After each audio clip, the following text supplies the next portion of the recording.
কোনেনো বোৱাব গুৰু তুমি নহলে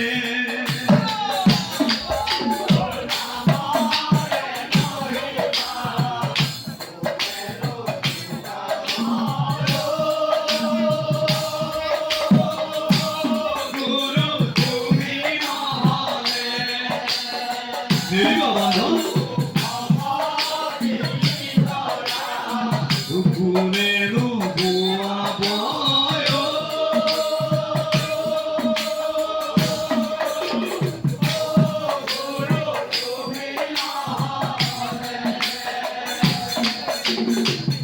আজি নামে ঘৰত নাবাজে দৰকা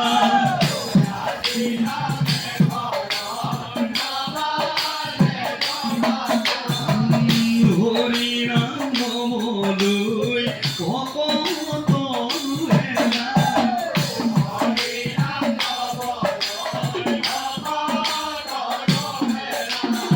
গুৰু গোসাঁই নমনা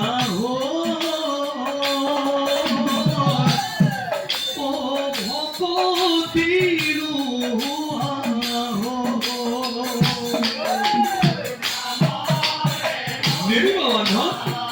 কোনেনো বুজাব গুৰু তুমি ভকতি জৰা কোনেনো বোৱাব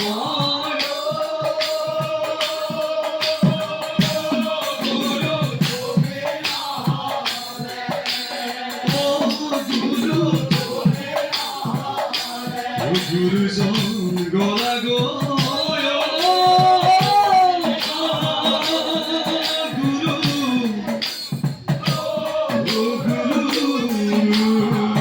গলা গৈ আমাক শুনি থলোৱা কৰি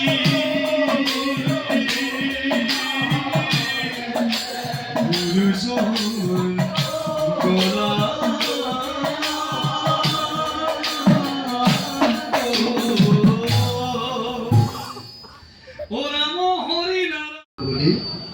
পৰীক্ষিত হয়তো তেতিয়া দিনত হয়তো ভাগৱত নুশুনিলেহেঁতেন কাৰণ 7 দিনৰ ভিতৰত দক্ষকে দংশন কৰিব সেইকাৰণে তেখেতে ভাগৱত শুনিছিল সেই প্ৰকাণ্ড হাতী এটা গজেন্দ্ৰ ঘৰিয়ালটো যদি সেই গ্ৰাহে যদি ভৰিত কামুৰি নধৰিলেহেঁতেন গজেন্দ্ৰই হয়তো মানে ত্ৰাহী নাৰায়ণ বুলি নকলেহেঁতেন দ্ৰৌপদী সভাৰ মাজত যদি দ্ৰৌপদীক দুটাখনে বস্ত্ৰহৰণ নকৰিলেহেঁতেন দ্ৰৌপদীয়ে হয়তো নাৰায়ণ নাৰায়ণ কৰি তেওঁ নাম নললেহেঁতেন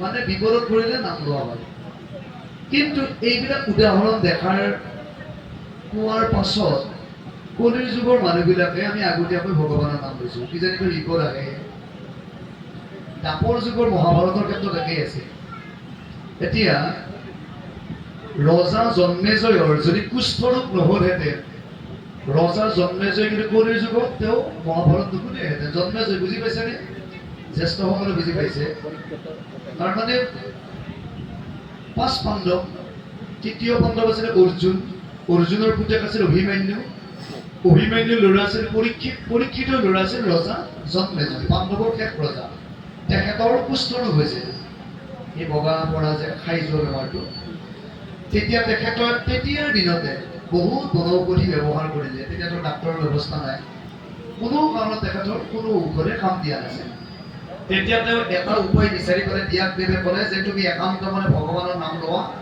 একান্ত মানে শুদ্ধ চিত্তে তুমি মহাভাৰতখন শুনা তোমাৰ বেমাৰটো আঁতৰি যাব কুষ্ঠৰোগ দেহাৰ পৰা নোহোৱা হ'ব তেওঁ সুন্দৰকৈ মহাভাৰত শুনি আছে এফালৰ পৰা বেমাৰটো নোহোৱা হৈ গৈ আছে আঁতৰি গৈ আছে গৈ তেখেতৰ এই কুষ্ঠৰোগটো বুঢ়া আঙুলিত গৈ ৰৈ গ'ল তাৰ পৰা আৰু ৰোগটো আঁতৰি নোযোৱা হ'ল পুনৰ তেওঁ কান্দি ব্যাসদেৱক মাতিলে যে মোৰ গোটেই দেহটোৰ বেমাৰ আঁতৰি গ'ল বুঢ়া আঙুলিটোৰ পৰা কিয় নাযায় ভৰিৰ বুঢ়া আঙুলিৰ পৰা তেতিয়া ক'লে তোমাৰ কিবা এটা দুখ হৈছে এটা দুখটো মই ধৰিব পৰা নাই এটা কাম কৰা তোমাৰ কিবা দুখটো কাটা যাব তুমি বুঢ়া আঙুলিটো কাটি তুমি সমুদ্ৰত পেলাই দিয়া সাগৰত পেলাই দিয়া তেতিয়া চব আৰু কথা বাদ দি পেলাই মানে বুঢ়া আঙুলিটো জন্মেজয় ৰজাই পৰীক্ষিতৰ পুতেকে আঙুলিটো কাটি তেওঁ সাগৰত পেলাই দিছে আৰু লগে লগে সেই বুঢ়া আঙুলিটো যিটো মানে কুষ্ঠৰোগ আছিলে সেই বুঢ়া আঙুলিটো এটা শাল মাছে গিৰি পেলাইছে শাল মাছে লগে লগে শাল মাছৰ দেহলে ৰোগটো বিয়পিল যাৰ বাবে আজিও শাল মাছ চকলা চাকৰি কুষ্ঠৰোগটোৰ কাৰণে যাৰ বাবে হিন্দু ধৰ্মাৱলীগত লোকে আজিও শাল মাছ ভক্ষ্য নকৰে এইখিনিলে ঠিকে আছে এতিয়া কথাটো হ'ল ৰজা জন্মেজয়ৰ গোটেই দেহটোৰ পৰা ৰোগ আঁতৰি কুষ্ঠৰোগটো কিয় থাকিল মানে বুঢ়া আঙুলিত কিয় থাকিল এতিয়া উত্তৰটো হ'ল তেখেতে মহাভাৰতৰ গোটেই আখ্যানবিলাক শুনি গৈ আছিল গোটেই পৰ্বকেইটা শুনিছিল শেষৰ পৰ্বকেইটা তেখেতে বিশ্বাস কৰা নাছিল উগুল থুগুল মন হৈ আছিল অন্য মনস্ক হৈ আছিল যাৰ বাবে তেখেতে এই মানে আধ্যাকেইটা গ্ৰহণ নকৰে আৰু তেওঁৰ বাৰে বাৰে মানে এনেকুৱা এবাৰ শুনে এবাৰ নুশুনে তেওঁ মনে মনে ভাবে মোৰ ককাহঁতে যুধিষ্ঠিৰ ভীম কৰিছিল নকুল সহদেৱ এনেকুৱা আছিলে তেওঁলোক এনেকুৱা কৰিছিলে এই উগুল থুগুল মন আছিল বিশ্বাস হোৱা নাছিল তেওঁ কাৰণ বিশ্বাসে বিনয় হৰি তৰ্কে বহু দূৰ গতিকে বিশ্বাস নকৰাৰ কাৰণে তেখেতৰ ৰোগটো আঁতৰি যোৱা নাছিল এতিয়া কোনটো পৰ্ব তেখেতে বিশ্বাস কৰা নাছিল যিটো পৰ্ব তেখেতে বিশ্বাস নকৰাৰ বাবে ভৰি বুঢ়া আঙুলিৰ পৰা কুষ্ঠৰোগ আঁতৰি যোৱা নাছিল সেই পৰ্বটো আমি গাবলৈ চেষ্টা কৰিছোঁ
তুলসীৰ পাত নেকি? তুমিও কিন্তু ধোৱা তুলসীৰ পাত নহয়, তুমিও কিন্তু এদিন এটা মহাপাপ কৰিছিলা। মনত কৰা ধৰ্মৰাজ, কুৰুক্ষেত্ৰৰ যুদ্ধত তুমি অস্বস্থ মাহত কিন্তু ইতি গজবুলি দি মহাপাপ কৰিছিলা। আৰু সেই পাপৰ ফলতেই তুমি আজি গোটেই দিনটো মোৰ লগত নৰকতেই কটাই দিলা, তুমি গমেই নাপালা। এই কথা শুনি যুধিষ্ঠিৰে বিস্ময়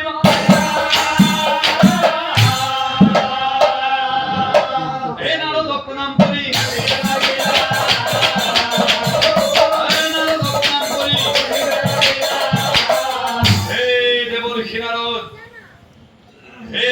পুত্ৰ নাৰদ, মই সকলো বুজি পালো। মই এইটোৱেই বুজিলো যে মনুষ্য জীৱনত পাপ কৰ্ম কৰি কোনেও সাৰি যাব নোৱাৰে। কুৰুক্ষেত্ৰৰ যুদ্ধত মই অস্বস্থ মাহত কিন্তু ইতি গজ বুলি কৈছিলো। মই ভাবিছিলো এইটো মোৰ পাপ হোৱা নাই, কিন্তু আজি মই গম পাই গলো এইটো মোৰ এটা পাপ আছিল। গতিকে দেৱৰ্ষি আজি মোৰ পাপৰ প্ৰায়শ্চিত্ত হৈ গল। মই এইটোৱেই বুজিলো গুৰুদেৱ যে মনুষ্য জীৱনত পাপ কৰ্ম কৰি কোনেও সাৰি যাব নোৱাৰে। এই পাপৰ প্ৰায়শ্চিত্ত অৱশ্যে আছে, এই পাপৰ প্ৰায়শ্চিত্ত হলেহে স্বৰ্গত থাকিব পাৰে। এতিয়া কওক গুৰুদেৱ, কওক, মোৰ আচল প্ৰশ্নটোৰ উত্তৰ দিয়ক। দুৰ্যোধনে বাৰু কিয় স্বৰ্গত আহি ৰজা হল, কিহৰ বাবে মোক কওক গুৰুদেৱ, কওক। তেতিয়া নাৰদে কলে, ধৰ্মৰাজ আচৰিত নহবাই যে দেখিছা দুৰ্যোধন, এই দুৰ্যোধনেই হৈছে কলি। দুৰ্যোধনেই হৈছে কলি। তোমালোক আহিছা, দাপৰ যুগৰ অৱসান ঘটি গল। এতিয়া কলিয়ে গৈ পৃথিৱীত ভাল হবগৈ। কলিৰ যুগৰ মনুষ্যবিলাকক, কলিৰ যুগৰ মনুষ্যবিলাকক এই দুৰ্যোধন ৰূপীয়ে শাসন কৰিব। আৰু কলিৰ যুগৰ মনুষ্যবিলাক এই দুৰ্যোধনৰ তলতীয়া হৈ থাকিব লাগিব। আৰু দুৰ্যোধনৰ তলতীয়া হৈ থাকে কলিৰ যুগৰ মনুষ্যবিলাক অন্যায়, অত্যাচাৰ, অবিচাৰ, হত্যা, ধৰ্ষণ, লুণ্ঠনেৰে পৃথিৱী ভৰি থাকিব। তেতিয়া নাৰদক যুধিষ্ঠিৰে সুধিলে, হে দেৱৰ্ষি, কলিৰ যুগৰ মনুষ্যবিলাক যেতিয়া এই দুৰ্যোধনৰ তলতীয়া হ'ব, অৰ্থাৎ দুৰ্যোধনে যেতিয়া পৃথিৱী শাসন কৰিব, তেনেহলে কলিৰ যুগৰ মনুষ্যবিলাকৰ পৰিত্ৰাণৰ উপায় কি হ'ব?